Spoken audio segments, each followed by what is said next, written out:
Hello, and welcome back to a new season of the English and Soft Skills podcast. At English and Soft Skills, we provide business English, communication for professionals, language and communication coaching for busy executives, and soft skills training. I'm Emily Gibbons. I'm the founder of English and Soft Skills, and I'm also your host for today's podcast.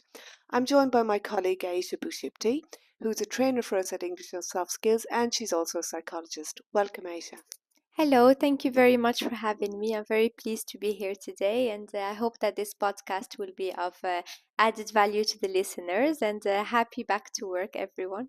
Yeah, well, you say back to work. It is indeed back to work. It's September, so we're back at work. We're getting back on track, and we're looking at how to achieve some of our goals and objectives in the coming months.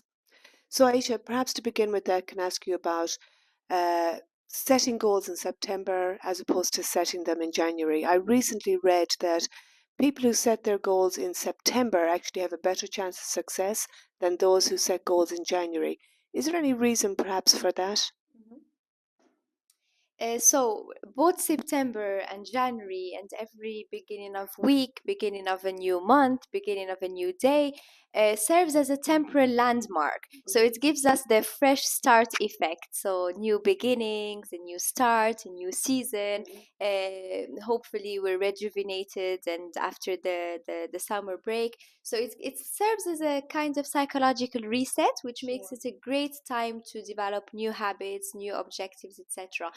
So January sometimes it can be surrounded by all the societal pressure to set objectives, to set new resolutions, new goals, a new year, new me. So some people might end up setting goals that aren't really meaningful to So they them. haven't, like, you mean they haven't perhaps reflected at all? Not at all, probably just set them because it's that time of year again where I have to set Sure, goals, and then yeah. they don't follow up with them because they're not committed enough to them, as opposed to September. So probably people are more on their own timeline. They set more meaningful goals, more meaningful So objectives. perhaps they took time in their holiday to do some reflection? There is that, and also after coming back from the holiday with new inspirations, new motivations, and it's the back to school season. So it kind of stems from childhood with this excitement surrounding Sure, September. yeah, It's a yeah. new year, new school year, it's a new grade, new teachers, new classmates, new Fresh supplies, start. a fresh start. Yeah, Exactly. yeah, So yeah. that's what September represents to many people, especially in the professional world. Yes, yes.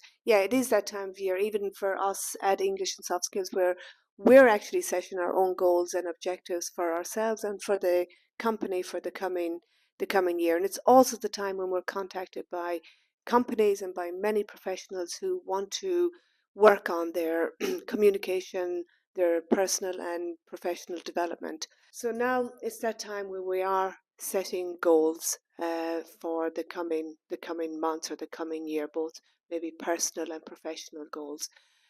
And maybe we have a lot of goals that we want to achieve. Maybe we think the end of year is coming and I've got a lot that I maybe wanted to achieve but haven't achieved.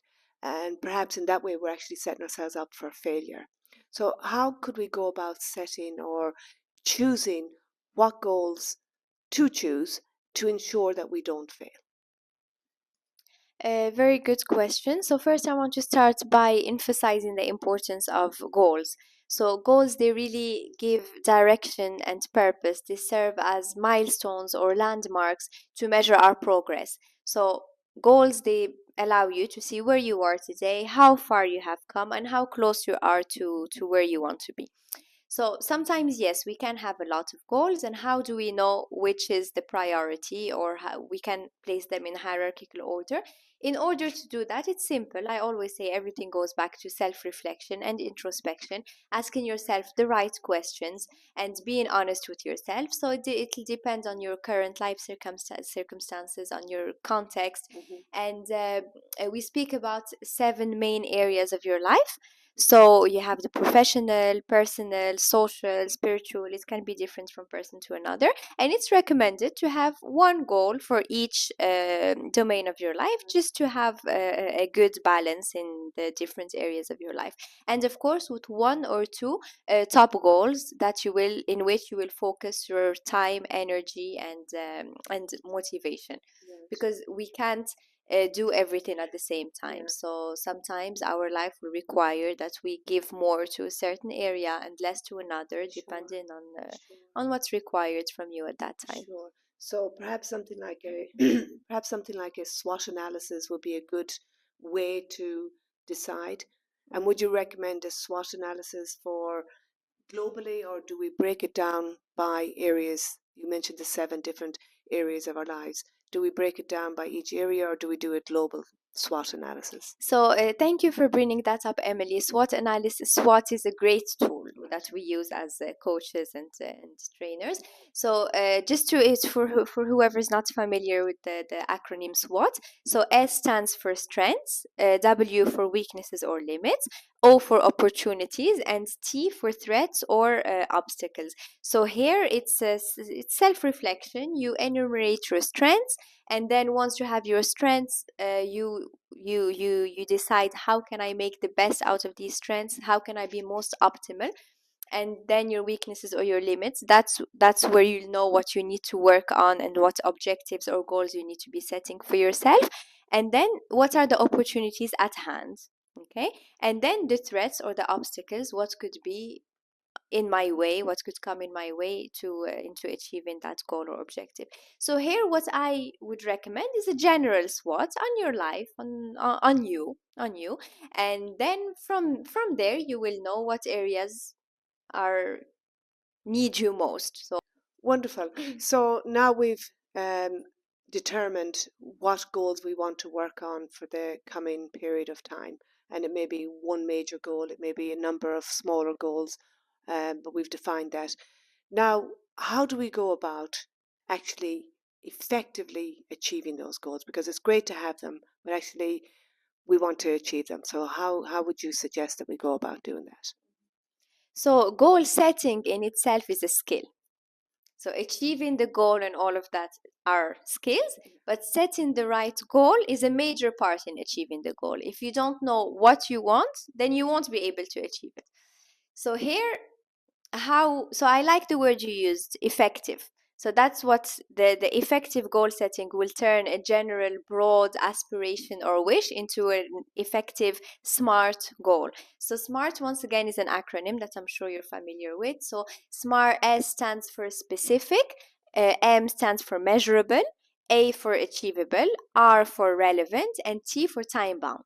Okay, so people come to us as English and soft skills professionals, and usually the first demand would be, I want to improve my English. It's very broad, it's very general, and here we would help them turn this aspiration into a smart goal. Okay, so how can we make it specific? So here it might be, I want to perfect my professional communication in English. Okay, so it's already more specific, more tangible.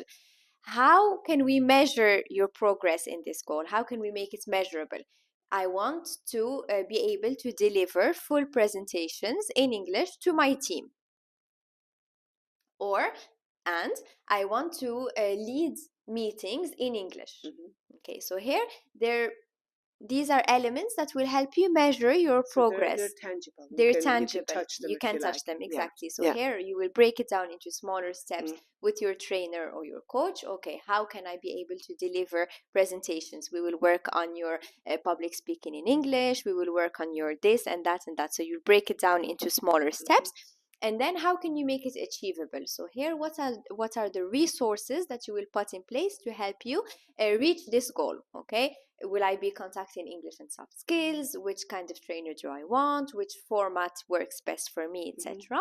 And then why is this relevant? So this R in SMART is very important. It's always about knowing your why. If you don't know why this goal is important for you, it will be hard to follow up with it. So why is it relevant? Well, because I work in a multinational, because I want more opportunities to open for me internationally, or I want to feel closer or connect more to my English speaking members of my team. And then time bound. So you set a deadline by the end of January. I want to I want to have achieved this goal by the end of January, for example. And then you have smaller timelines, for example, in order to achieve my goal by the end of January. By the end of October, I want to have achieved this step, and by the end of November, this or that step, and yeah, that's a And I smart goal. suppose constantly going back and revisiting, not just setting the effective goal, but actually going back and seeing where you are on the journey as well. Yeah. Exactly. And just on that, at English and Soft Skills, for all our one-to-one sessions, we do a pedagogical or a free consultation, if you like, where we sit down with the individual or the executive or whoever it is, and we actually support them in setting the SMART goals. So again, our programs are tailor made. So all our programs are tailor made. So this is another way that we're able to help people to achieve their SMART goals, okay? Because we work on what they need as opposed to, a general broad of what's out there. So again, our programs help people to achieve their SMART goals. Very interesting. Okay, so now we've done our SWOT analysis, we've set our SMART goals, and we know where we're going and how to get there. But sometimes things can get in the way.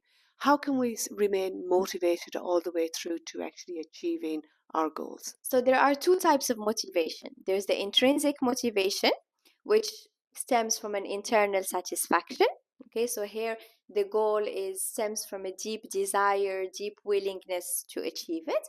And then there's the extrinsic motivation, which is based on external rewards such as a bonus or recognition. So here the intrinsic motivation is more long lasting and is more sustainable than the extrinsic motivation. So here we can, to have that intrinsic motivation, we can link it to our identity. Okay, so James Clear spoke about this in his book Atomic Habits, where when you link the goal to your objective, you visualize what kind of person will I become after achieving this objective. I will become a person that is fluent in English. I will become an international, worldly person. I can communicate with aisance in English. So here it's you become emotionally attached and committed to the objective, as opposed to it being an action outside of you that you will maybe do or might not do. So here it's always important to go back to your why and to know your why and to make it personal and get emotionally attached with the objective. Even if it's professional objective, you can still find ways to make it personal. And then going back to the visualization again. So hold the vision, know your why you started, always remember why you started, and then hold the vision. Why do I want to achieve that goal? What will I become? What's the added value that this goal will have in my life? Wonderful. I love that, Aisha. I love it. And also, I think about being adaptable, about being flexible. Things change, things happen, things come up, and we just have to, not to be too hard on ourselves, adapt to what's going on around us, and be flexible with ourselves. And, for us, again, here at English and Soft Skills, we provide adaptable programs and flexible timings as well, because we do understand that people are busy. They do have goals though, and we need to adapt with them as well. So I think it's very important to have the whole package, everything that you said, and anything else that can help them as well. And also in terms of our training at English and Soft Skills, our teachers, trainers, and everything else are also highly trained in soft skills. So we understand how to motivate, how to lead, how to inspire, how to be in a shared journey with you. We are as motivated as the learner is, if you like, if our clients are, because we want you to achieve your SMART goal. So we're in it together and we understand the outcomes that we want to achieve. So we're all fighting for the same goals. Yeah. So this brings us to the end of today's podcast, Aisha. Thank you so much for joining us. Just to very quickly summarize, we did our SWOT, we set our SMART goals, we know how to stay motivated even when things get tough, and I think we're all set up to go about achieving our goals this coming year. Thank you so much. It's been really Thank such a you for pleasure. having me. Thank you. Thanks, Aisha. See you next time. See you.